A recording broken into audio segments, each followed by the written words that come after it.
Olá, gente! Sejam bem-vindos a mais uma aula de EA 772, Circuitos Lógicos. Na aula de hoje, nós veremos alguns exercícios com registradores. Gente, na, na última aula, nós vimos que existem vários tipos diferentes de registradores, né? Os registradores PIPO, PISO, SIPO e SISO, várias siglas, né? Basicamente, a gente comentou que a diferença entre eles tem a ver em como que os dados entram e saem do registrador, né? Tanto na entrada quanto na saída, a gente pode ter uma entrada paralela ou uma entrada serial, uma saída paralela ou uma saída serial. Na aula de hoje, nós vamos tentar aplicar essa teoria, de fato, na prática, e vamos estar tentando resolver alguns exercícios com vocês para que vocês possam estar tendo uma ideia de como que são os exercícios aí que fazem uso de registradores. Tá ok? Então é isso, gente. Vamos lá. O primeiro exercício é um exercício que eu até comentei com vocês lá na aula, né? A gente estava falando a respeito dos diferentes tipos de CIs que podem conter registradores dentro deles, e eu comentei com vocês que seria interessante a gente ter registradores com enable. Tá? Então, hoje, o exercício de hoje vai ser exatamente a gente projetar, o primeiro exercício de hoje vai ser a gente projetar uma modificação, né, usando esse registrador PIPO 74174 para instrumentar ele e conseguir um registrador com enable, de tal forma que o registrador só armazene o dado de entrada quando vier o pulso de clock, quando o valor de enable for igual a 1. Certo? Então, só para a gente se lembrar, né, do 74174, ele é um chip que tem 6 bits, então ele é um registrador de 6 bits, né, guarda 6 flip-flops dentro dele para armazenar o estado. E ele é um registrador do tipo entrada paralela, saída paralela. Então a gente entra simultaneamente aí com os 6 bits de informação e sai também simultaneamente com os 6 bits de informação. Tá certo? Além dessas entradas paralelas, o 74174 ele tem ali uma entrada de clear, se a gente quiser zerar simultaneamente todos os 6 registradores, e a entrada de clock, que vai fazer a cópia do que acontece ali na entrada D para dentro dos registradores. Tá certo? A saída dos registradores está sempre saindo ali nas saídas Q. Tá certo? Então, essa que é basicamente a proposta desse exercício. Precisamos fazer alguma coisa, adicionar uma pequena periferia a esse circuito para criar esse mecanismo de enable. Tá? Vocês vão ver que fazer isso é relativamente simples. Né? A gente já fez alguma coisa parecida em outros exercícios, né? Em primeiro lugar, a gente vai usar aquele multiplexador 2 por 1 que a gente construiu no exercício 2 da aula 17, uma aula sobre multiplexadores. E se vocês se recordam bem, né, o que esse multiplexador faz é basicamente ter uma entrada seletora, que pode ter um valor 0 ou 1, e duas entradas, E1 e E2, e aquela entrada seletora ela vai selecionar ou o que vem de E1 ou o que vem de E2. Tá certo? Então a gente gera aqui a tabela verdade, faz ali o mapa de Carnot, faz as simplificações possíveis e o circuito para esse circuito seletor é colocado aqui. Tá certo? E a gente fica com aquele circuitinho ali embaixo, que seria uma maneira simplificada para a gente colocar aquele circuito ali de cima. Tá certo? Nós vamos usar esse multiplexador para poder selecionar, né, se algo vai ser gravado ou não vai ser gravado no flip-flop. Mas qual que é a mágica para a gente fazer isso? Né? Teria várias maneiras diferentes. A gente poderia, por exemplo, bloquear o clock, né? De alguma forma impedir que esse clock fosse acionado. Ele não sendo acionado, ele não copiaria o valor para o registrador. Mas nós já vimos também que a gente mexer com o clock é uma coisa potencialmente perigosa. Por quê? Porque, eventualmente, esse sinal, se ele não estiver também por si só sincronizado com o clock, isso pode causar problemas no próprio funcionamento do clock e ele acabar agindo de maneira assíncrona em algum instante de tempo. Tá certo? Então, não vamos mexer com o clock. O nosso clock vem redondo, vem puro. Mas e aí? Como que a gente vai fazer, então, para fazer com que esse registrador ele ganhe esse enable, né? Nós vamos fazer isso basicamente colocando os multiplexadores nas entradas do 74174, né? Então, vocês podem perceber, a gente colocou aqui, como é um processador de 6 bits, nós colocamos aqui uma entrada com 6 multiplexadores, tá certo? Temos ali o nosso enable, que vai ser colocado aí nessa entrada de todos os seletores simultaneamente, para que ele faça esse chaveamento de maneira simultânea. E nós temos duas entradas, o E1 e o E2. E a pergunta que fica aqui é, bom, o que nós vamos colocar em E1 e E2? Tá certo? Ora, como que deve ser o comportamento desse enable? A gente quer que quando ele esteja em 1, que o valor das entradas externas eles sejam aproveitados para substituir os valores atuais do nosso registrador. E quando o enable estiver em 0, a gente gostaria que ele mantivesse o mesmo valor, tá certo? Então, de certa forma, nós já temos a resposta, tá certo? Nós vamos fazer com que em um dos canais a gente entre com as entradas e no outro dos canais a gente pegue as próprias saídas atuais que, se elas forem realimentadas nas próprias entradas, na hora que vier o pulso de clock, ele copia ele nele mesmo e pronto, o valor se mantém, tá certo? Então, a lógica de funcionamento do nosso circuito é relativamente simples. Mas aí, o que nós vamos ligar em E1 e o que nós vamos ligar em E2? Tá certo?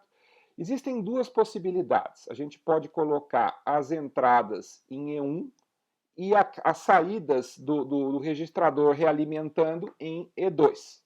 Tá certo? Ou podemos fazer o contrário, podemos pegar a entrada e colocar ela em E2 e a saída dos registradores realimentando em E1. Qual será que é a maneira correta de proceder? Tá certo? Bom, para isso a gente tem que voltar aqui na tabela verdade e ver aquele bit seletor, como que ele funciona. Olha, se vocês observarem ali, quando o seletor está com 0, o que está sendo copiado na saída? Se vocês olharem ali, olha, a entrada E1, ela é quase que diretamente copiada, quase não, ela é diretamente copiada na saída quando o seletor é 0. E quando o seletor é 1, é a entrada 2 que é copiada completamente na saída, tá certo? Então, de certa forma, a gente já tem a nossa resposta de que nós temos que fazer, tá certo? Nós vamos ter que, basicamente, escolher como nós queremos que ele faça o enable quando o seletor for igual a 1, e quando o seletor é igual a 1 é a entrada E2 que deve ser selecionada. Então, nós temos que fazer o quê? Quando a gente tem aqui esse nosso circuito, a nossa entrada vai ser colocada em E2 e a saída do registrador vai ser realimentada em E1. E a gente pode, então, ligar o enable no nosso seletor, tá certo? Então, basicamente, é isso que a gente faz, tá certo? Coloca ali o enable em todos os seletores simultaneamente, as entradas vão todas entrar em E2, e as saídas do registrador, né, nesse caso aqui, naquela linha com fio conjunto, né, a gente vai então puxar, né, cada uma das saídas do registrador que vão estar realimentando ali a nossa entrada EU, tá certo? E com isso nós temos aqui o nosso circuito final, que corresponde a um registrador de 6 bits com enable, tá certo? Então, quando o enable estiver em 0, eu posso colocar qualquer coisa ali, quando vier o pulso do clock, ele não vai armazenar. Quando o enable estiver em 1, quando vier o pulso do clock, ele vai copiar o que está vindo da entrada para dentro do registrador, armazenando esse valor dentro do registrador. Tá certo? Basicamente é isso, está resoluto o nosso exercício número 1. Muito bem. Vamos para o exercício número 2 agora, né? Esse exercício ele é um exercício que está lá no livro do TOSS. Vocês vão perceber que eu peguei a grande maioria dos exercícios aqui, lá dos exercícios propostos pelo TOSS. E basicamente ele coloca para a gente a seguinte questão. Na figura abaixo, que tipo de transferência de dados é executada em cada registrador? Muito bem. Nós queremos entender como que os dados estão saindo de um registrador e entrando em outro registrador, tá certo?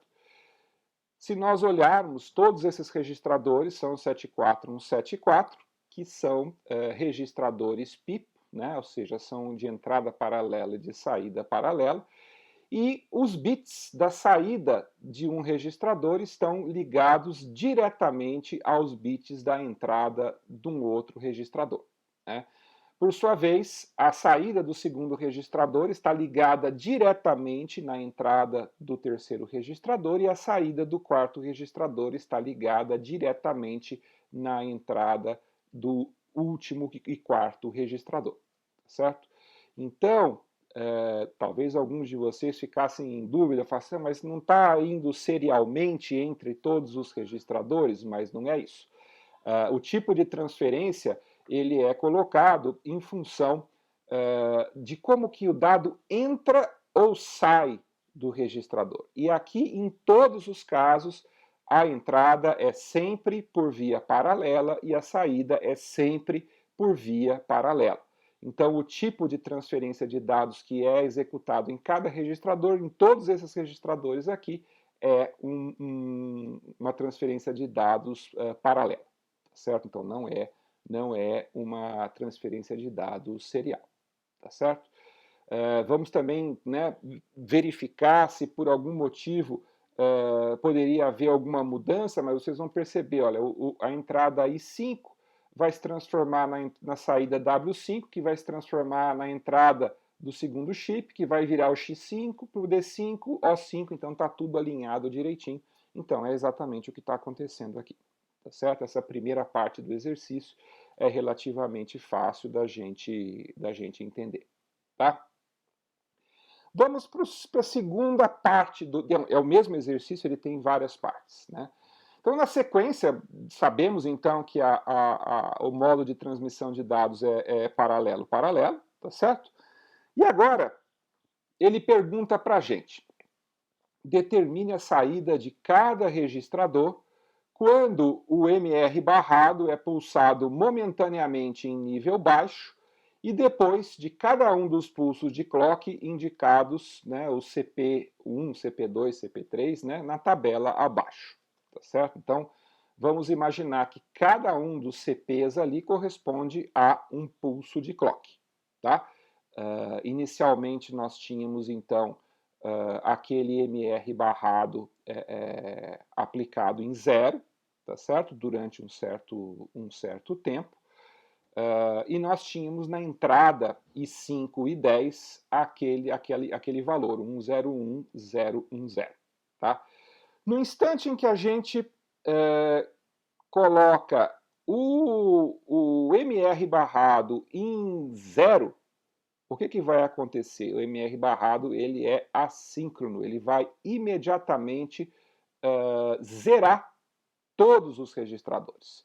Então vocês vão perceber que o que vai acontecer? Os 4 registradores, simultaneamente, eles são, então, colocados com os valores 000000. Tá certo? Isso acontece ali no instante em que o MR barrado está em 0. Aí, num determinado instante de tempo, esse MR barrado volta para 1 e começam a vir agora os pulsos de clock. Tá certo? Nós já estávamos com aquele valor 101010 nas entradas do primeiro registrador. Quando chega o primeiro pulso de clock, o que deve acontecer? Tá certo? Vamos voltar aqui no nosso circuito. No primeiro pulso de clock, eu tenho o quê? Os 4 registradores estão com valor 0. Aí aquela entrada vai alimentar o primeiro registrador. A saída desse registrador, por seu lado, vai alimentar a entrada do segundo registrador, e assim por diante. Tá? Vocês se lembram que nós já comentamos o tipo de problema que pode acontecer numa situação como essa. Porque o que está acontecendo? Vamos lá. O primeiro registrador, ele está alimentando o segundo registrador. E ambos os registradores estão sendo acionados por exatamente o mesmo clock. Tá certo? E o que pode acontecer numa situação como essa? Pode acontecer aquele problema que nós chamamos de condição de corrida. Tá certo? De alguma forma, vamos imaginar que nós temos ali W5, W4, W3, W2, W1, W0, que estão zerados no primeiro instante. E temos uma entrada ali em cima que está com um número qualquer que é diferente de 0. No instante em que o pulso de clock chega, a saída do primeiro registrador se modifica para o valor da entrada. Mas e o segundo registrador? Será que dá tempo dele aproveitar essa mudança e já mudar também o segundo registrador? E reparem, ao fazer isso também, mudar o terceiro registrador e, ao mesmo tempo, também mudar o quarto registrador? Será que é isso que acontece? Será que quando chega o pulso de clock, os 4 registradores simultaneamente vão ganhar o mesmo valor da entrada? Será que é isso que vai acontecer? O que vocês acham? Não. Não é isso que vai acontecer. Vocês se lembram por que não é isso? Muito bem. Não é por causa do chamado atraso de propagação. Ou seja, o valor da entrada, ele demora um certo tempo depois que o pulso de clock subiu para poder ser colocado na saída. Tá certo? Então, quando esse valor da entrada do primeiro registrador chega na saída dele, ele tem aquele tempo do atraso de propagação. Tá certo? E se vocês se recordam bem, nós vimos isso numa aula mais atrás, quando a gente estava falando de flip-flops, o que acontece numa situação como essa? Se o tempo de hold dos registradores do segundo flip-flop for menor do que o tempo de propagação, e normalmente isso acaba acontecendo, então não há problema nenhum. Mas aquele efeito de cascatear tudo simultaneamente não vai acontecer, porque quando o valor que está ali em 5, e 4, e 3, e 2, e 1, e 0 chega em W5, W4, W3, W2, W1 e W0, o clock já tinha passado. Então ele vai passar para frente o quê? O valor que ele já tinha anteriormente. Tá? E qual que era o valor que ele tinha anteriormente? Era o valor 010, que é o que tinha sido colocado no instante em que o clear simultaneamente zerou os 4 registradores. Tá certo? Então, como é que a gente vai preencher agora essa tabela? Né? Nós vamos basicamente fazer aquele processo que está colocado no próprio circuito do registrador. Quando chega o primeiro pulso de clock, aquilo que está nas entradas I vai parar onde? nas entradas W, tá certo? E as outras vão continuar. Ao que está em W vai para X5, o que está em X5 vai para Y5, o que está em Y vai para Z, tá certo?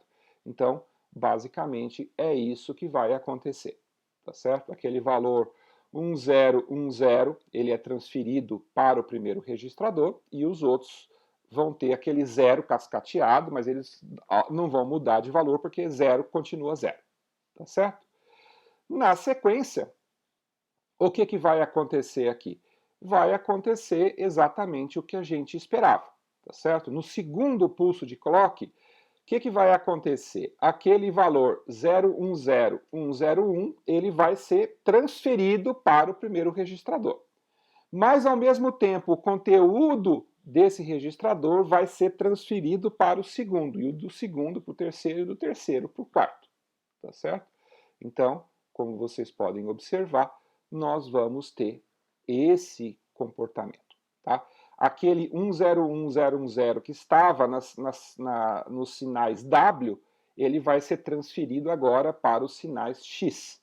E o valor da entrada em I vai ser transferido para W, tá certo? A coisa vai continuar dessa maneira, tá certo? Então, se vocês observarem aqui no terceiro pulso de clock, nós vamos fazer mais um terceiro deslocamento. No quarto pulso de clock, vamos fazer um último deslocamento, tá certo? Depois, no quinto pulso de clock, ele vai se deslocar mais um. Aquele primeiro valor, ele é então perdido, tá certo? Depois ele vai de novo, né? Ele vai fazendo um shift, né? Sempre aí desses valores, né? Até que a gente chega aqui na situação final em que depois do oitavo pulso de clock nós temos aquele valor 011 lá na saída, né? Observe que esse pulso ele foi transferido para o primeiro registrador no quinto pulso de clock, tá certo? E quando ele chega no oitavo pulso de clock, ele já vai estar na saída Z, tá certo? Ele já passou pelos 4 registradores, tá certo? Então também aqui não tem nada de muito complexo, é um exercício relativamente simples, fácil de resolver, mas a gente não pode se perder com esses detalhes, porque esses detalhes fazem toda a diferença entre o circuito, a gente entender de fato como que o circuito está se comportando ou não entender. Tá ok? Basicamente é isso aqui, tá? Aí ele pergunta para a gente, é o mesmo exercício ainda, quantos pulsos de clock devem ser aplicados antes que os dados inseridos em I5 e 10 estejam disponíveis em Z5, Z0. Não é I10, é I0, I5 e 0 a Z5, Z0. Ou seja, né, nós vamos olhar para o nosso circuito de novo, né? Nós temos então 4 registradores, eles estão cascateados um no outro. Uma vez que o sinal ali está ali em cima, tá certo? Em I, quantos pulsos de clock demora para ele estar ali nos pulsos em Z? Né?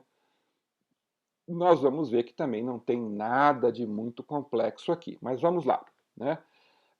Voltando naquela nossa tabela, nós vamos ver que originalmente ele entrou ali em I5 e 10 no primeiro instante, tá certo?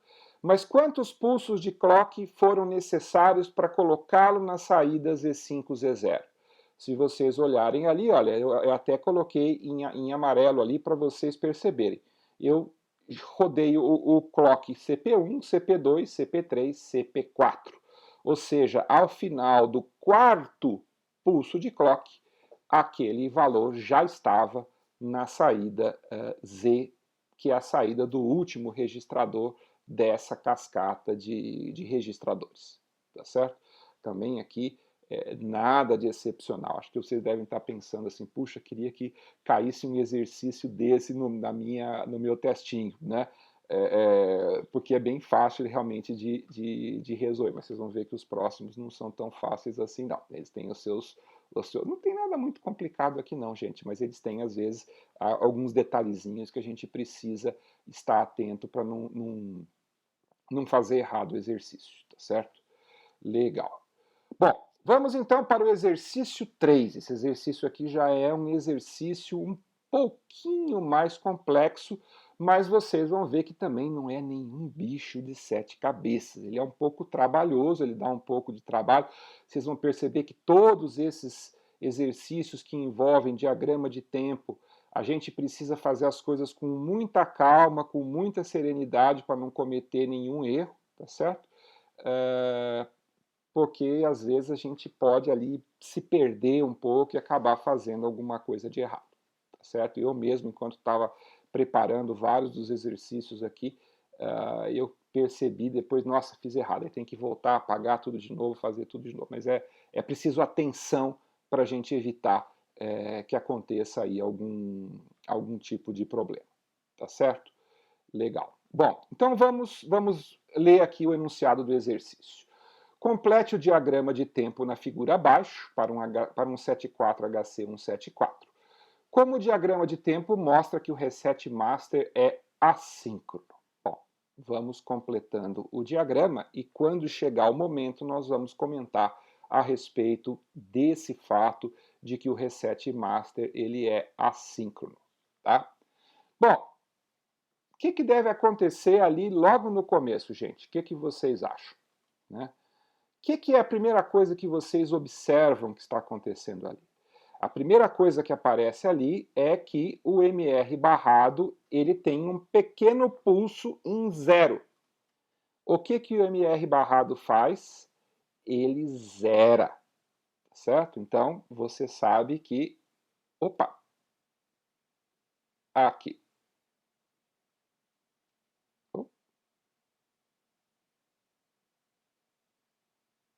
Sim, é.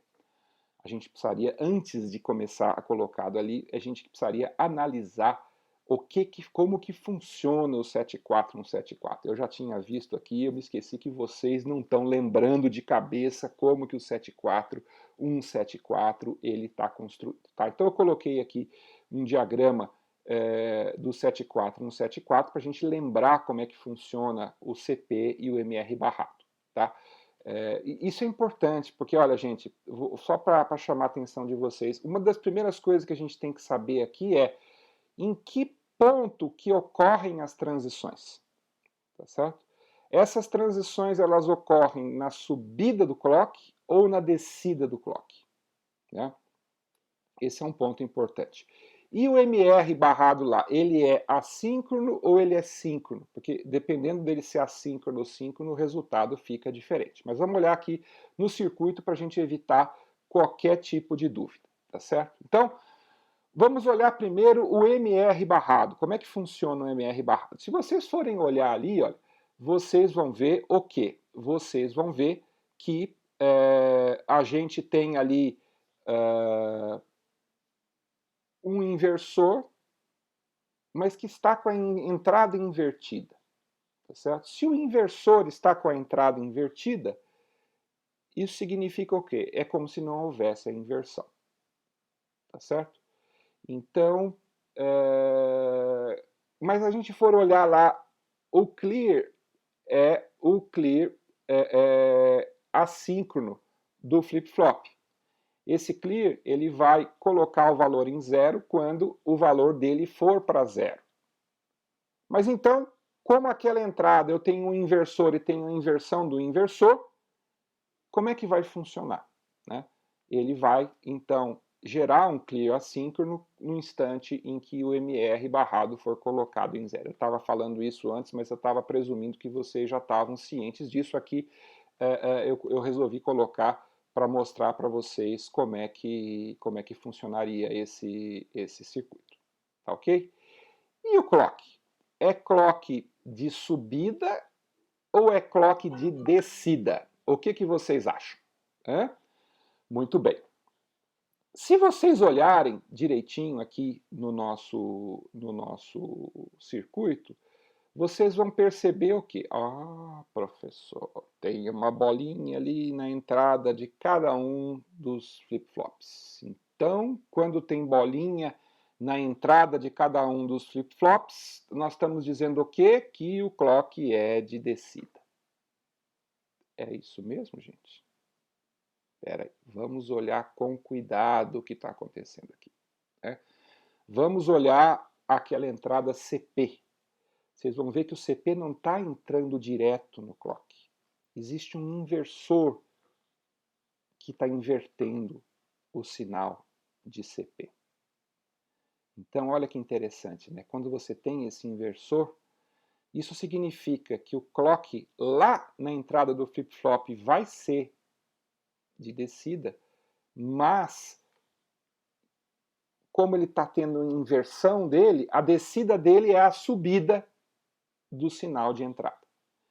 Em outras palavras, esse CI funciona no clock de subida, tá certo?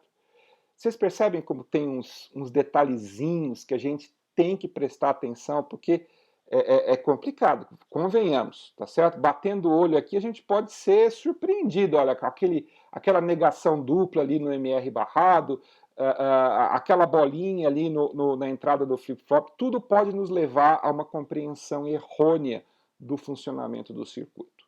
Mas, de fato, o que acontece aqui? Ele vai dar o clear quando o MR barrado for 0, e ele vai funcionar na subida do clock, e não na descida. Tá claro isso para vocês, gente? Bom, então, uma vez que está claro, nós podemos voltar aqui para o nosso problema, tá certo? E a primeira coisa que a gente pode ver, é o que eu achei que eu ia mostrar direto antes do circuito, mas eu resolvi colocar o circuito antes ali, é o quê? Bom, se nós colocamos o MR barrado em 0, a gente sabe com certeza que até o instante em que o MR barrado continua em 0, porque ele é assíncrono, a gente sabe que os Qs estão todos em 0. Então, nós temos exatamente a situação que está sendo mostrada aí para vocês nesse diagrama, tá certo? Até aquele instante, tudo está zerado. O que acontece agora, no instante em que o MR barrado sobe, tá certo? O que acontece nesse instante? Né? O que vocês acham que acontece? Será que aquele valor que está ali em D5, D0 vai ser transferido para o valor de Q naquele instante? É isso que vai acontecer? O que vocês acham? Vamos lembrar como que funciona o flip-flop que está sendo comutado lá. Nós já falamos, ele funciona na borda de subida do clock. No instante em que o MR barrado sobe, tem borda de subida do clock? Não tem. Então, se não tem borda de subida do clock, a gente sabe que o flip-flop só muda o estado no instante da subida do clock, certo?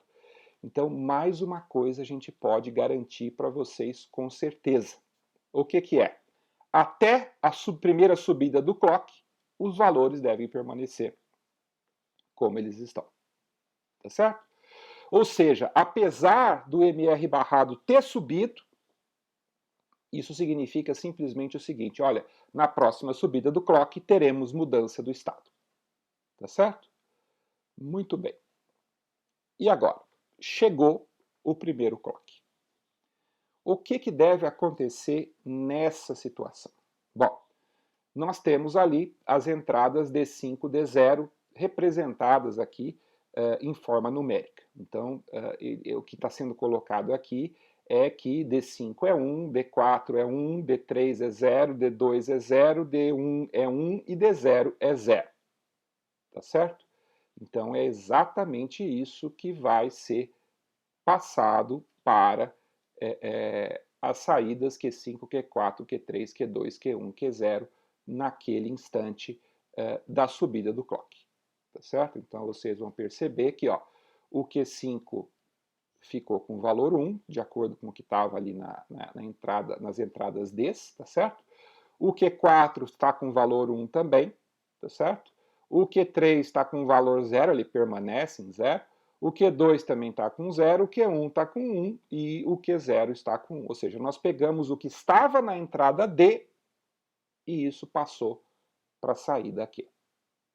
E a gente já sabe que, como tem clock, a próxima mudança que pode acontecer é somente no instante da subida, próxima subida do clock. Então, olha lá, naquele momento que o valor do barramento D muda o seu valor, não acontece nada ainda por enquanto, tá certo? É só mesmo no instante em que vier o clock é que nós vamos ter uma mudança. E qual que é a mudança que deve acontecer agora, né? Agora, os valores das entradas do nosso flip-flop, do nosso registrador, são 010, 010. Então, no instante em que o clock sobe, as minhas saídas Q vão ter o seu valor alterado, respectivamente, para 0, 1, 0, 0, 1, 0. Tá certo?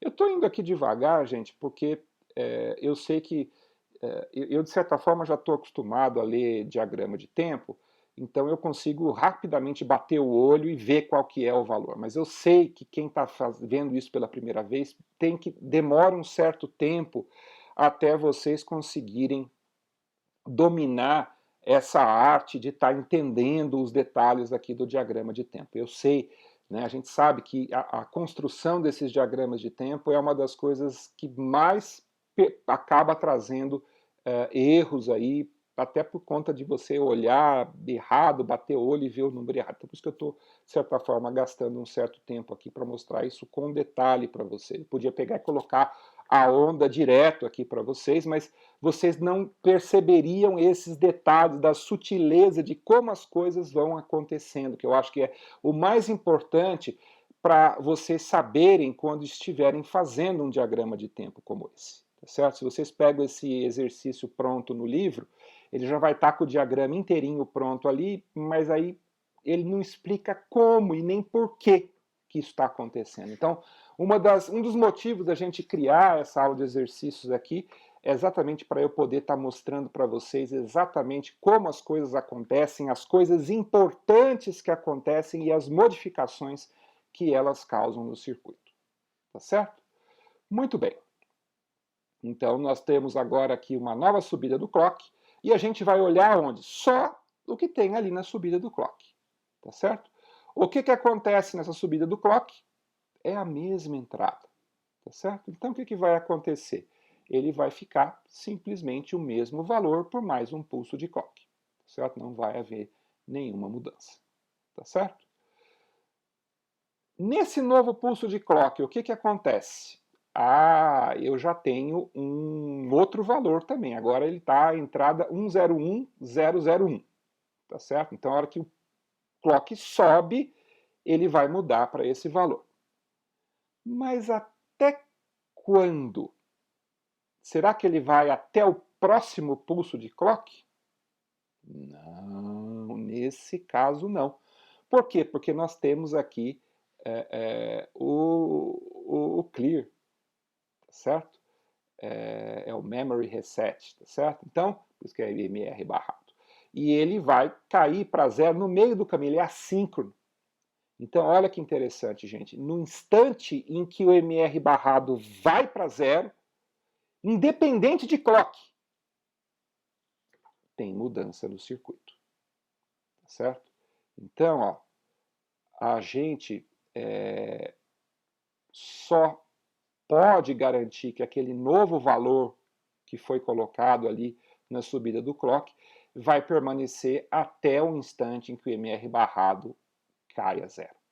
Certo? Então, ó, estamos ali com 01001, então se vocês forem ver ali, olha, é 101, 1, não, 101, 0, 0, 1.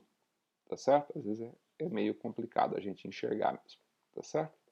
Legal. E a gente sabe que pelo menos até aquele instante ele está garantido. E aí? Aí quando chega o pulso assíncrono, E lembre, gente, isso é um negócio complicado. A primeira coisa que vocês têm que ver quando estiver fazendo um diagrama de tempo é se algum dos sinais é assíncrono, tá? Porque se tiver algum sinal assíncrono, é ali que está a pegadinha da coisa.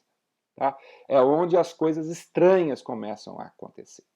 Bom, veio o MR barrado. Então, tudo vai para zero. Tá certo? Pelo menos até o final do pulso. Tá certo? Eu marquei ali o final do pulso. Tá certo? E a gente sabe que vai tudo para zero até o final do curso. Do pulso. E quando sobe? Vai ser a mesma coisa que aconteceu ali na entrada. Quando o MR barrado sobe, o circuito volta a ser síncrono. E quando ele é síncrono, as coisas só acontecem quando? No instante do pulso do clock. Então, de novo, a gente sabe que até o instante da subida do clock, os valores não vão ser alterados, eles vão se manter. Tá? Vocês percebem, gente, como é importante a gente fazer essas coisas de maneira bem segmentada para a gente poder entender direitinho o que está acontecendo aqui na forma de onda? Bom, na sequência aqui já não tem mais nenhum tipo de coisa muito complicada, né? No próximo curso de clock nós temos um valor ali 001110, nós sabemos que agora ele vai ficar com esse valor. Então 001110. Tá? Colocado ali até o próximo pulso de clock. No pulso de clock já mudou também a entrada, agora é 110011, então a gente vai ter o 110, não, 110011, tá certo? E aí, quando chega o último pulso de clock, simplesmente ele não mudou a entrada, então ele vai se manter daquela maneira até o final, tá certo? Vocês perceberam, gente, como que o diagrama de tempo mostra que o reset master é assíncrono? Que é a pergunta que ele colocou ali. Ele primeiro pediu para completar o diagrama. Ele perguntou como que o diagrama de tempo mostra que o reset master é assíncrono. Tá certo? Por causa do efeito do MR barrado, que ele modificou o estado num instante que não era um pulso de clock. Quando a gente tem um sinal que é assíncrono, ele tem esse efeito, ele modifica o valor da saída a qualquer instante, tá certo? Não necessariamente só nos instantes de subida do clock, certo? Então é assim que a gente sabe que esse reset master ele funciona de maneira assíncrona. Se a gente tivesse feito esse MR barrado, agora que eu me toquei, eu falei que é memory, mas é master reset, tá certo? Esse aqui é o MR barrado. Legal. Mas vocês percebem que se a gente tivesse feito um exemplo diferente e tivesse colocado esse MR barrado síncrono com o clock, não daria para descobrir nada, porque a gente não saberia se de fato aquilo aconteceu porque mudou o MR barrado ou porque o clock que causou aquela mudança. Tá certo? Então, ficaria sempre a suspeita. Esse exemplo mostra que o reset master é assíncrono, por quê? Porque ele se modifica num instante fora do pulso de clock e ele altera imediatamente o valor da saída do registrador. Tá certo? Então, com isso, nós mostramos que o reset master ele é assíncrono. Tá ok? Tudo bem, gente? Legal. Vamos agora para o nosso quarto exercício. Quantos pulsos de clock são necessários para carregar completamente 8 bits de dados seriais em um 74166? Como isso se relaciona com o número de flip-flops contido no registrador? A gente sabe que o 74166 ele é aquele registrador do tipo piso, né? Ele tem uma entrada paralela e também uma entrada serial, tá certo? Então, ele, na verdade, ele é híbrido, ele não é nem só piso, nem só siso, né? A saída é sempre serial, mas a entrada pode ser paralela ou pode ser serial, tá certo? Se ela for paralela, ela vai entrar ali naquelas entradas A, B, C, D, E, F, G, H, tá certo? Se ela for serial, ela vai entrar por aquela entrada ser, tá? E aí ela vai cascatear em todos os flip-flops até chegar lá na saída. E a pergunta que ele está colocando aqui para a gente é: quantos pulsos de clock são necessários para carregar completamente 8 bits de dados seriais em um 7466? Dá para perceber implicitamente que tem a ver com o número de flip-flops. Mas será que ele é o número de flip-flops mais 1? Será que ele é exatamente o número de flip-flops? Ou será que ele é o número de flip-flops menos 1? Se vocês tivessem que chutar aqui, o que vocês chutariam? É n mais 1? É n ou é n menos 1? Porque basicamente é isso, não vai ser outro valor. Tá certo? Vai depender do instante que ele entra, quando ele sai, tá certo? A gente tem que verificar direitinho aí para poder ver o que está acontecendo. Mas vamos resolver esse problema e vamos fazer isso com uma pequena simulação, tá certo? Então, olha o que vai acontecer. Nós vamos colocar... nós temos um número de 8 bits, então nós vamos entrar com esse número x0 até x7, e nós vamos dizer que ele vai ter carregado completamente os 8 bits quando esse x0 aparecer ali na saída QH. Porque significa, então, que x0 está armazenado no registrador 0, no flip-flop 0, o x1 vai estar armazenado no segundo flip-flop, o x2 assim por diante, e o x7 vai estar armazenado no último flip-flop. Então aí nós vamos saber com certeza o que aconteceu. Então vamos tentar simular. Colocamos o x0 ali na entrada, tá certo? E aí vamos executar um pulso de clock por enquanto. Uf! O que aconteceu? O x0 foi parar ali no primeiro flip-flop, tá certo?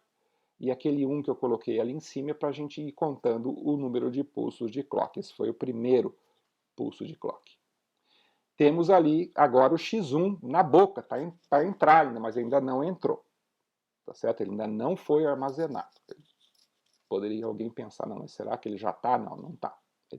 Se a gente se mexer qualquer coisa ali, ele perde, ele não está guardado em lugar nenhum. Tá certo? Vamos executar o segundo pulso de clock. O que vai acontecer? Ó, o x0 passou para o segundo registrador e o x1 que estava ali na entrada serial entrou para o primeiro registrador. Tá certo? E aí a gente vai continuar a simulação, vamos para o terceiro pulso de clock, para o quarto pulso de clock, para o quinto pulso de clock, para o sexto pulso de clock, para o sétimo pulso de clock, para o oitavo pulso de clock. O que aconteceu aqui? No oitavo pulso de clock, observem, eu estou com x0 até x7 inteirinho armazenado dentro do meu registrador. Tá certo? Então, respondendo a nossa pergunta, não é nem n mais 1, nem n menos 1. Tá certo?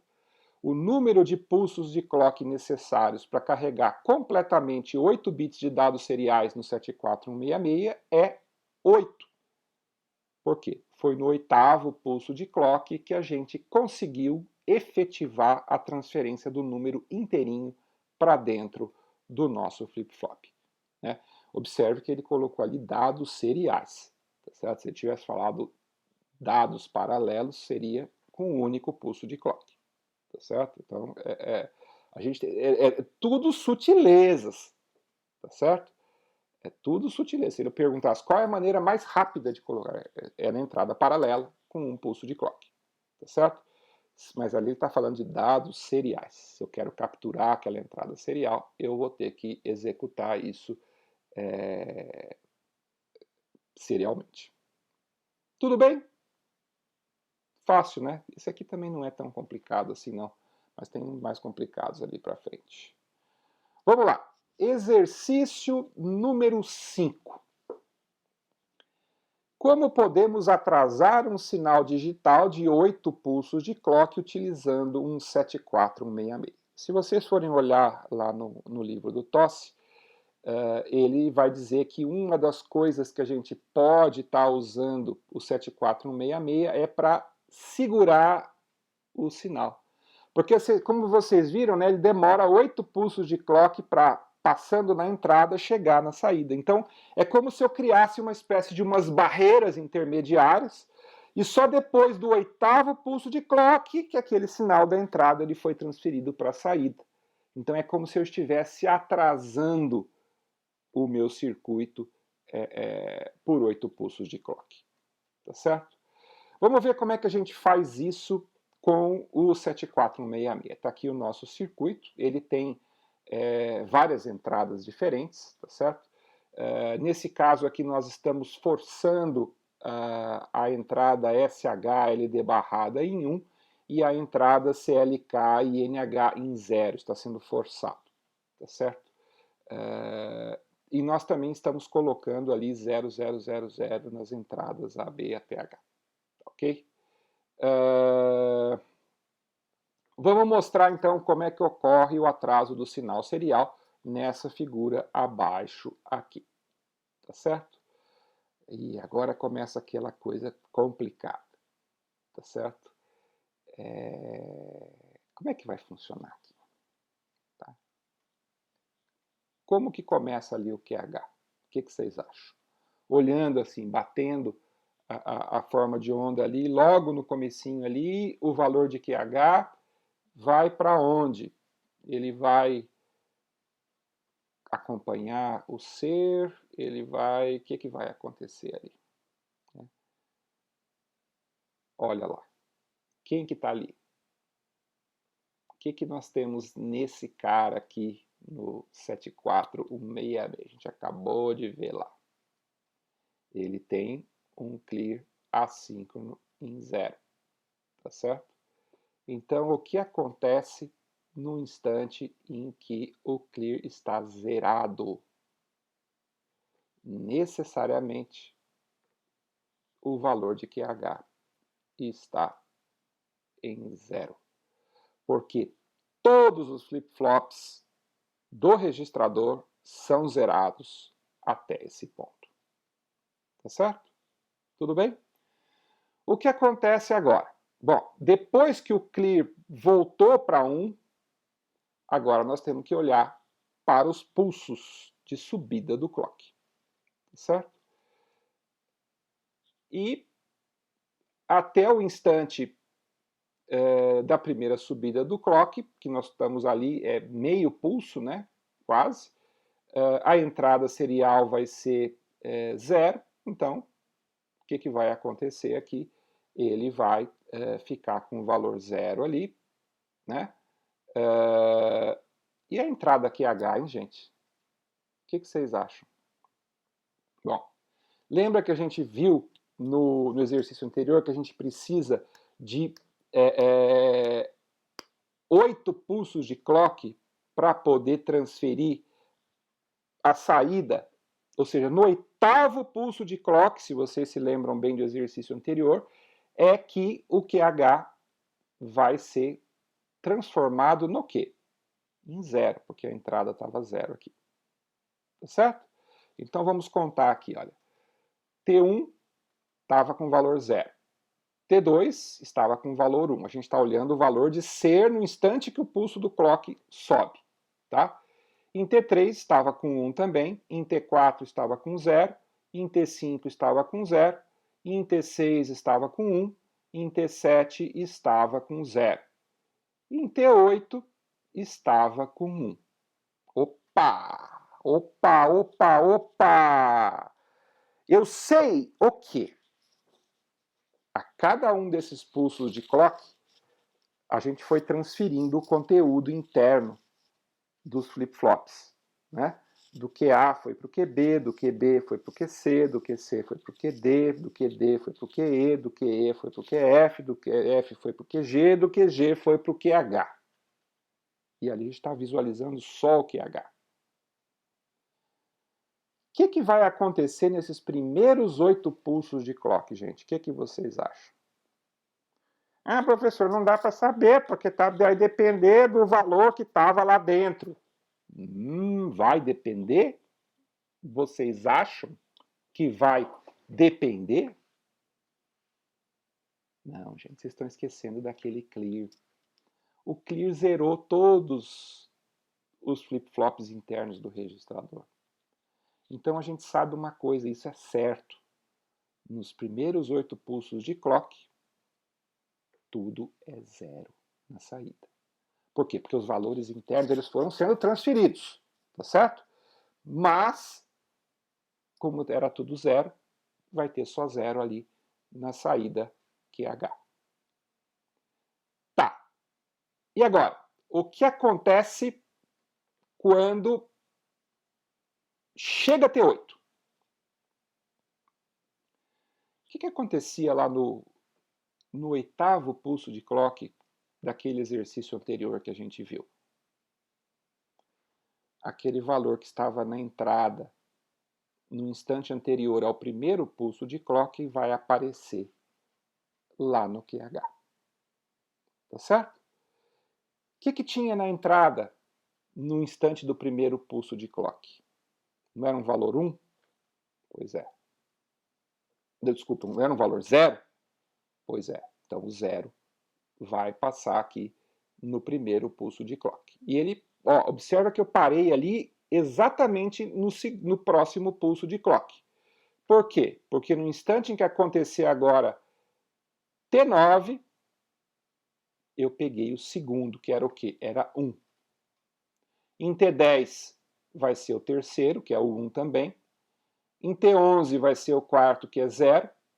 Em T12 vai ser o outro, que é 0 também. Em T13 agora ficou 1. Em T14 vai ser 0. E em T15 ele vai para 1. Então, observe, aquele sinal serial que começou ali no instante, quanto tempo que ele atrasou para ele sair em QH? Né? Exatamente isso aqui. Tá certo? Desde o instante em que ele desceu ali para 0, ou seja, o clear subiu, até o instante em que ele aparece na saída, ele vai ter esse atraso. Vocês prestaram atenção nesse atraso? Olha como as coisas são sutis. Eu poderia perguntar para vocês, supondo que o período do nosso clock é de 1 nanosegundo, qual foi o tempo de atraso total desse sinal? Vamos fazer as contas, né? Foram 8 pulsos de clock, 1 milissegundo, 1 nanosegundo por pulso de clock, então deveria ser 8 nanosegundos. Não é isso? Foi 8 nanosegundos o atraso? Olha lá, gente. Dá uma olhada lá. O que vocês acham? O que tem de errado aqui, hein, gente? Ó, vamos lá. 1, 2, 3, 4, 5, 6, 7. Opa! Vocês perceberam? O que aconteceu? Olha lá. O valor de ser, ele estava deslocado de meio período em relação aos pulsos de clock. Certo? Então, de fato, o que vai acontecer é que ele não vai ser deslocado de 8 nanosegundos. Ele vai ser deslocado de 7 nanosegundos e meio. Por quê? Porque repara que o zero vai aparecer ali em QH deslocado de meia fase em relação ao valor que ele entrou. Tá certo? Então é uma pegadinha. Se vocês perguntarem de quantos pulsos de clock ele está deslocado, de 8. Mas se eu pedir para vocês para calcular o valor desse atraso em tempo, não vai ser 8 vezes o período, tá? Porque um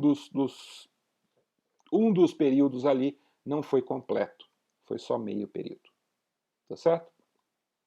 Então, é muito importante vocês prestarem atenção nesses detalhes, porque eventualmente lá nos exercícios de avaliação pode ser que a gente resolva colocar uma questão mais ou menos nessa linha para ver se vocês assistiram o meu vídeo, porque quem assistiu o meu vídeo com certeza vai conseguir realizar isso sem problema nenhum depois lá na avaliação. Tá certo? Vocês perceberam, gente, a importância da gente saber construir um diagrama de ondas como esse direitinho?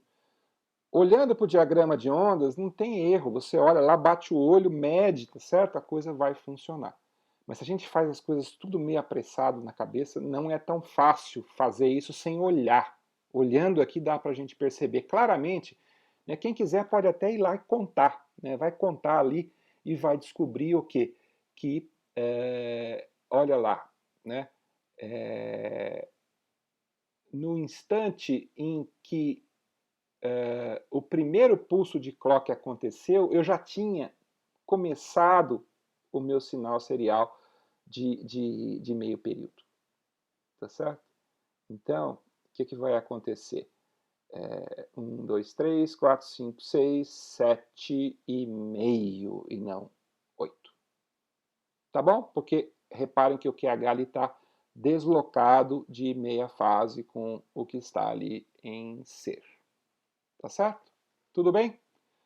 Tranquilo, gente? Não vão errar, né?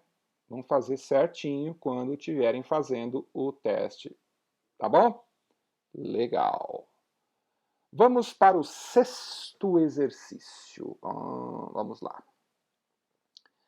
Determine a saída Q7 ao se conectar um 74HC165 com DS igual a 1 e CP e NH igual a 0. E aplique a forma de onda dada no próximo slide.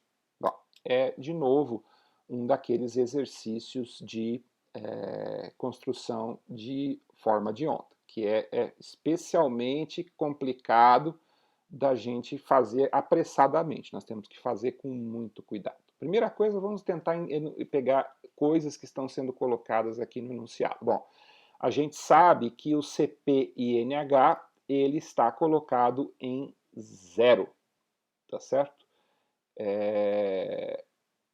Então vamos olhar o que isso significa ali, né? Isso significa que vai depender agora das outras entradas, tá certo? Vai depender das outras entradas. Se tiver ali o shift load, o que o shift load está fazendo para a gente ali? O shift load ele vai dizer se o 74165 vai carregar tudo de forma paralela ou se ele vai operar de forma serial. Tá certo? O que acontece? Se o shift load estiver em 0, ele carrega automaticamente o valor da entrada paralela dentro dos meus flip-flops. E observem, gente, ó, o CP, que é o clock, não está na borda de subida, ele está em X. Isso significa que essa entrada shift load ela é assíncrona. Tá certo? Então, enquanto ela estiver baixa, ele está copiando o que está na entrada e na saída. Isso é extremamente importante que a gente entenda que nesse instante ela está funcionando de forma assíncrona. Está funcionando como um latch, se você se lembra, né? A gente viu lá atrás. Legal. É a primeira coisa que a gente observa aqui, tá certo?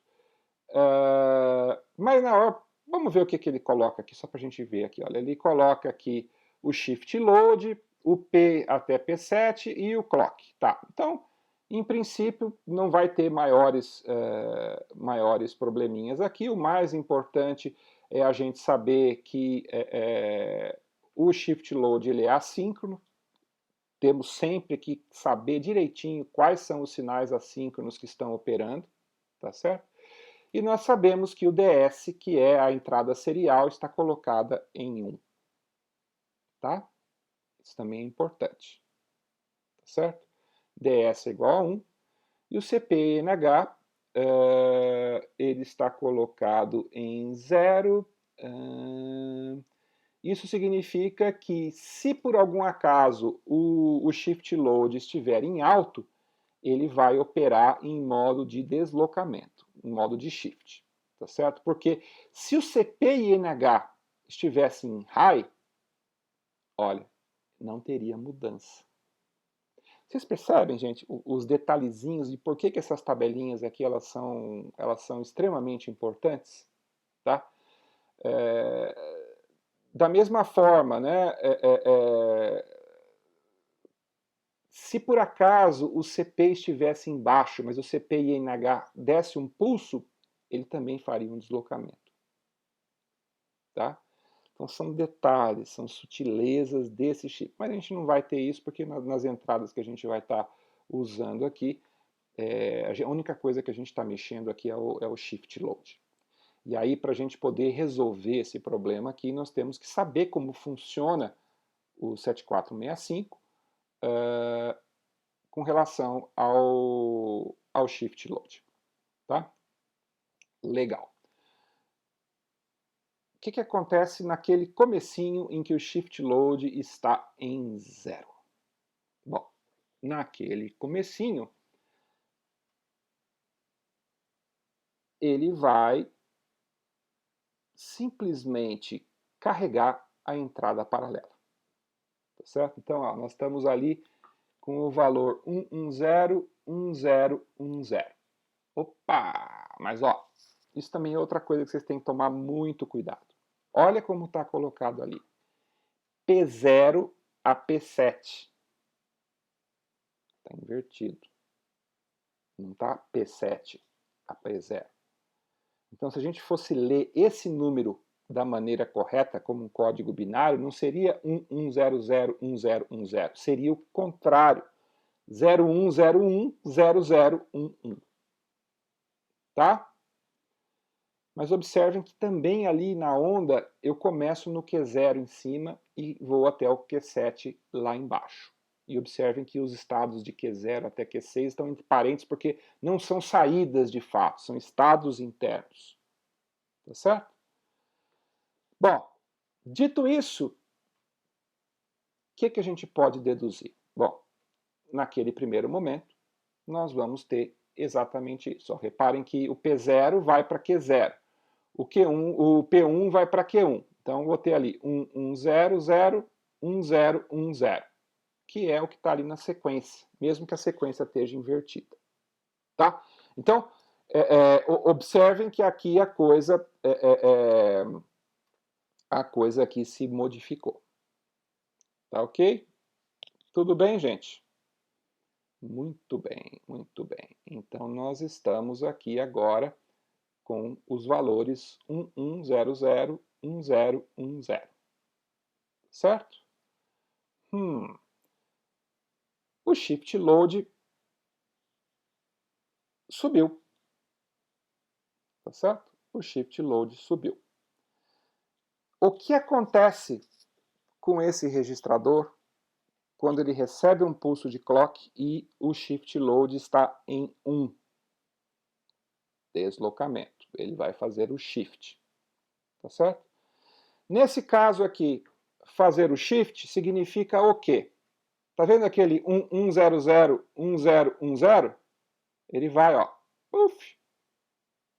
Ele desceu. Mas, professor, por que só teve um ali só um... Ó, olha onde está o pulso de clock, tá certo? Olha onde está o pulso de clock. Ah, tá errado isso aqui, gente. Comi bola aqui. Ele só poderia... Ah, não, pera um pouquinho. Vamos ver um negócio aqui. Não, ele é no clock de subida mesmo. Então eu cometi uma bola aqui, tá, gente? Ó, o que deveria ter acontecido? Ele deveria ter se mantido aquele mesmo valor até o primeiro pulso de clock. Então imagina que tem um negócio ali no meio ali. Ah, que coisa feia, hein? Fazer as coisas erradas aqui. É o que eu falei para vocês, gente. Se a gente não presta atenção, está sujeito a cometer esses erros. Me perdoem por ter feito esse pequeno errinho aqui, mas a gente vai... como é que chama? Ele só deveria subir para esse shift quando viesse o primeiro pulso de subida do clock ali. Tá certo? Erro meu. Bom, o resto aqui vai ficar tudo deslocado, tá certo? Mas o que vai acontecer? Subiu o pulso de clock, tá certo? E ali em cima ele vai entrar com 1, tá certo? Ele vai entrar com 1, tá? Na sequência, o que vai acontecer? Ele vai dar de novo um novo shift, tá certo? Até o próximo pulso de subida do clock, tá? E vamos colocar ali um 1 ali em cima. Aí vou dar um outro shift, um outro 1, um outro shift, um outro 1, um outro shift. Opa! Aqui ainda é. Então aqui ele ainda está com aquele valor, ele ainda vai manter um 1 aqui, ele ainda vai manter. Tá certo? Vai manter.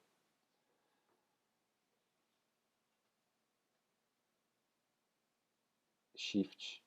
Vai manter o shift. Tá? Fez o shift. E ali em cima entrou com 1. Bom, agora está tudo 1. Tá certo?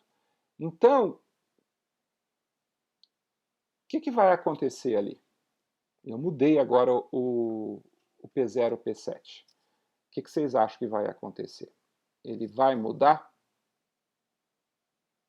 Vai mudar ou não vai mudar? Não vai mudar, porque o shift load continua em modo shift. Ele só vai carregar aquele valor quando ele estiver no modo load, que é com 0. Então a gente sabe o quê? Ó? Até o instante ali do pulso assíncrono, ele vai manter com o valor 1 aqui. Tá certo? Ele vai manter com o valor 1. E aí, a hora que veio o load, o que ele vai fazer? Ele vai pegar aquele valor 0011, 0101 e tuf, colocar ele aqui. Tá? Tudo bem? Colocou ali. Subiu para o modo shift de novo. E agora? O que vai acontecer? Agora, só no próximo pulso de clock, né? Então, na verdade, ele vai continuar a mesma coisa até o próximo pulso de clock. No instante em que veio o pulso de clock, o que vai acontecer? Como ele está agora em modo shift, ele vai shiftar. Shiftou, acrescentou 1 ali na entrada. Shiftou, acrescentou 1 na entrada. Shiftou, acrescentou 1 na entrada. Shiftou, acrescentou 1 na entrada. Shiftou, acrescentou 1 na entrada. Shiftou, acrescentou 1 na entrada.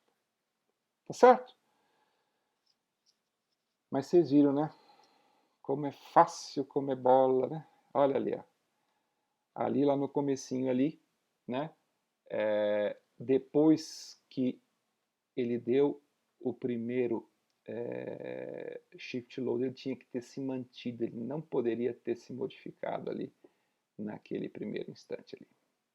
Que nem eu fiz certo aqui no segundo pulso, tá? Professor, hoje tá errado. Ainda bem que a gente viu. Pelo menos eu não ensinei errado para vocês. Tá certo? Muito bem. Vamos lá. Vamos agora para o exercício número 7. Responda as perguntas a seguir. Que função do registrador load ou shift será executada no próximo clock se in for igual a 1 e out for igual a 0? E depois ele pergunta, que valor será inserido no momento do clock? Essa é daquelas questões que dá nó na gente, né? A gente olha aqui e fala, caramba, como é que faz esse negócio aqui?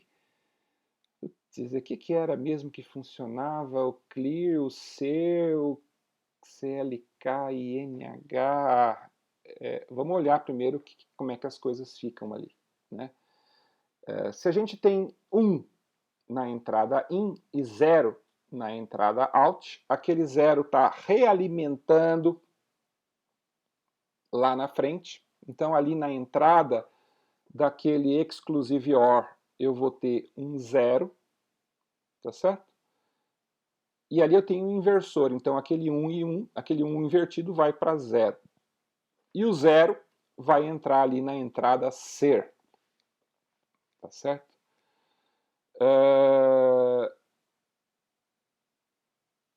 Mas, ó, na saída do exclusive OR eu tenho 0.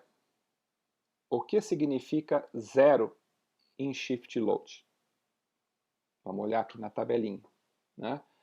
0 em shift load significa entrada paralela. Então ele vai pegar o que tem lá em A, B, C, D, E, F, G, H e vai colocar para dentro. Que valor que vai ser inserido então quando chega o pulso de clock? O que vocês acham? Vai ser alguma coisa da entrada serial ou vai ser da entrada paralela? Como a entrada do shift load está em 0, vai ser na entrada paralela. Então, primeiro, qual que é a função? Como o shift load é igual a 0, vai ser um load, tá certo? E que valor será inserido no momento do clock? Bom, como ali aquele 0 está realimentando em todas as entradas, nós vamos ter o valor 0,0000000 inserido para dentro do nosso registrador. Tudo bem? Certinho? Legal.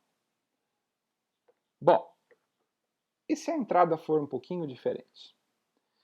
Que função do registrador load ou shift será executada no próximo clock agora se in for igual a 0 e out for igual a 1? Eu inverti.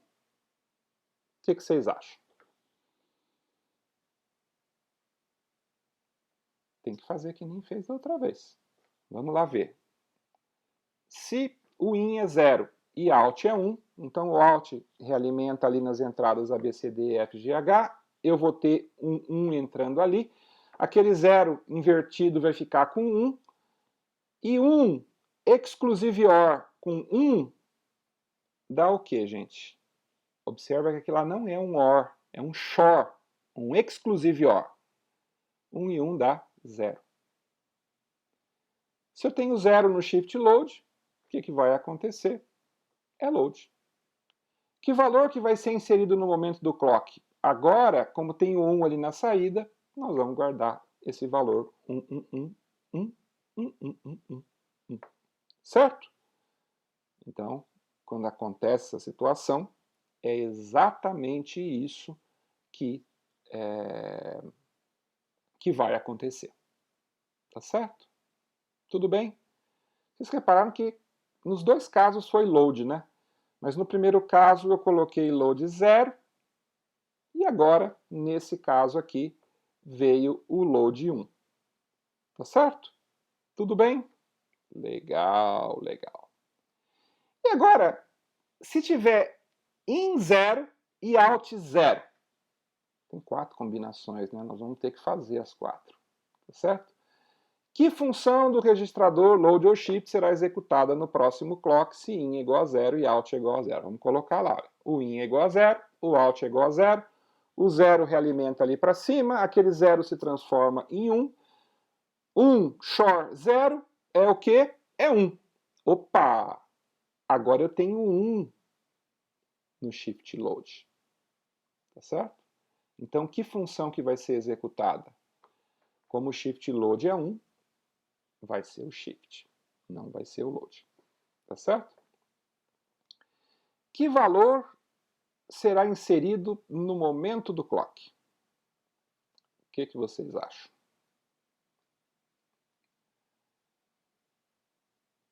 Que valor que vai ser inserido no registrador no momento do clock?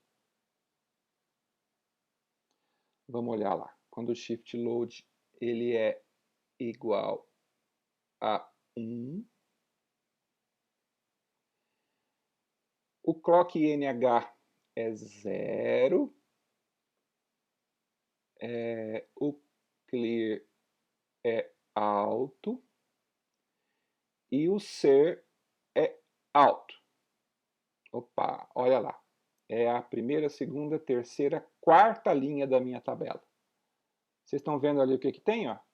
H, Q, H, QA, QB, QC, QD até QG. Certo? Então, que valor que vai ser inserido no momento do clock? Nós vamos ter esse valor. 1, QA, QB, QC, QD, QF, QG. O H, puf, já perdeu. Tá certo? Esse vai desaparecer. Tá certo? Aí, gente, vai depender de como era a condição antes. Tá certo? Vai depender de como que era a condição antes. Tá? Então, se tivesse tudo 0, ficaria 1, 0, 0, 0, 0. Se tivesse tudo 1, ficaria 1, 1, 1. Tá certo? Vai depender. Tá ok? Legal.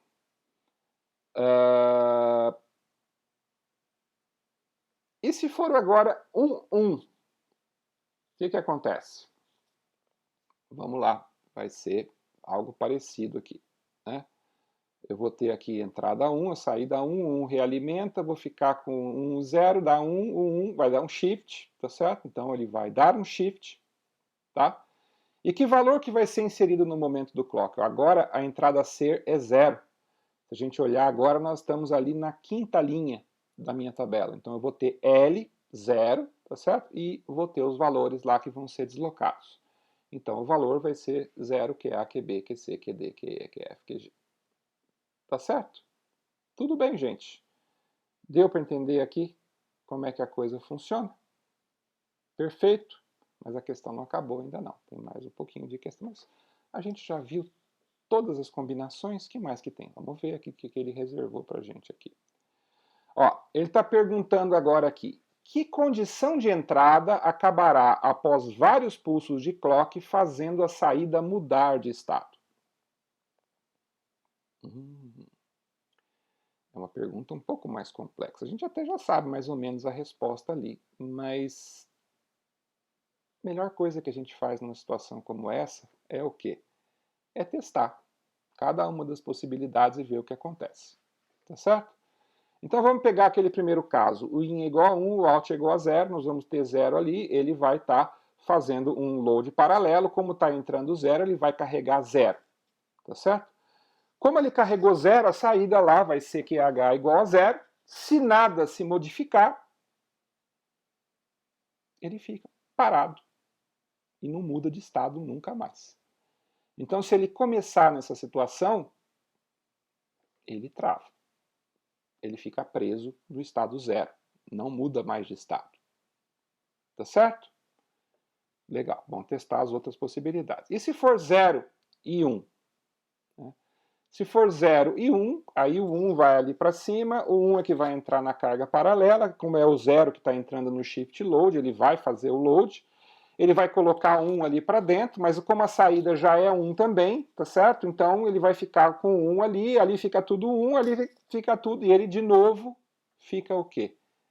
Ele fica preso, só que agora ele fica preso aonde? Ele fica preso, coloquei errado aqui, fica preso em 1, certo? Ele fica preso em 1. Tá? Fica preso em 1. Então também não resolve o nosso problema. Né? E se for 0 e out 0? Aí sim. Né? Por quê? Vamos lá. Ó, ele vai colocar ali no shift, tá certo? Mas, olha que detalhe interessante. Vocês perceberam que a entrada a ser é 1. Tá? Então, esse 1, ele vai se deslocar ali internamente até o instante em que aquela saída QH vai receber esse 1. No instante em que essa saída QH receber o 1, o que vai acontecer? A saída vai ficar 1, tá certo? Aí ele vai lá, o 1 vai para aquela entrada do short, vai ficar 1 em 1, que vai ser igual a saída 0, vai entrar no modo paralelo, vai carregar o 1 ali dentro, e ele então muda para o estado 1 e fica ali dali para frente. Mas ele faz uma mudança de estado, pelo menos no meio do caminho. E a outra possibilidade, quando o in é igual a 1 e o out é igual a 1, o que vai acontecer? Né? Também, como a saída está 1, ele está realimentando 1 ali por cima. Aquele 0, em algum instante que ele vai sendo concatenado, ele vai chegar do outro lado e vai virar 0. Nesse instante em que ele virar 0, ele sobe ali para cima, realimenta, aquele 1 vira 0, o short vai ser 0, ele vai entrar em modo paralelo, ele muda para 0 e fica em 0 para sempre. Tá certo? Então, esse caso aqui também atende o nosso requisito de fazer a saída mudar de estado. Tá certo? E aí? Como é que a gente dá a resposta? Tem duas respostas. Na verdade, não. Tem uma resposta final que engloba as duas. Qual a condição de entrada que acabará após vários pulsos de clock fazendo a saída mudar de estado? Toda vez que in for igual a out. Isso vale para 0, 0, vale para 1, 1. Tá certo? Então a gente percebe que com isso a gente conseguiu resolver o nosso exercício e dar a resposta a contento aí do resultado. Legal? Tudo bem, gente? Gente, esse aqui era o último exercício que eu separei para hoje. Tá? Eu sei que poderíamos ter colocado mais exercícios, mas vocês vão ter agora a oportunidade de estar fazendo os exercícios que a gente vai colocar lá na lista de questões. Vão ser provavelmente exercícios não exatamente iguais a esse, porque a gente vai colocar lá nas questões, a gente vai colocar alguma coisa ali que tenha uma resposta que possa ser automatizada e o processo de correção. Essa aqui a gente está fazendo o exercício puro, mas vai ser algo parecido com isso, múltipla questão, alguma coisa desse tipo. Tá? A lógica, ela é sempre essa que a gente está colocando aqui. Tá? E vocês viram, né? É complicado, né? Eu podia até dizer para vocês que eu coloquei de propósito aquele erro lá para mostrar para vocês como é fácil da gente errar. Não foi não, errei mesmo, tá? Assumo. Mas vocês percebem como é importantíssimo a gente ter esse olho clínico para pegar esses detalhes, essas sutilezas? Porque senão, o que acontece? A gente erra. Ali, ó, tinha perdido um ponto da questão. Por causa de uma bobagemzinha ali no meio. Tinha tantas coisas que eu acertei, mas uma coisinha ali no meio que eu errei, dancei. Tá certo? Hoje é o dia de vocês, né? Havendo o erro do professor na aula passada também, está ficando complicado essa situação. Acho que é o Covid aí que está perturbando a vida da gente. É isso, gente. Nós, então, terminamos a nossa aula de hoje por aqui e até a próxima aula.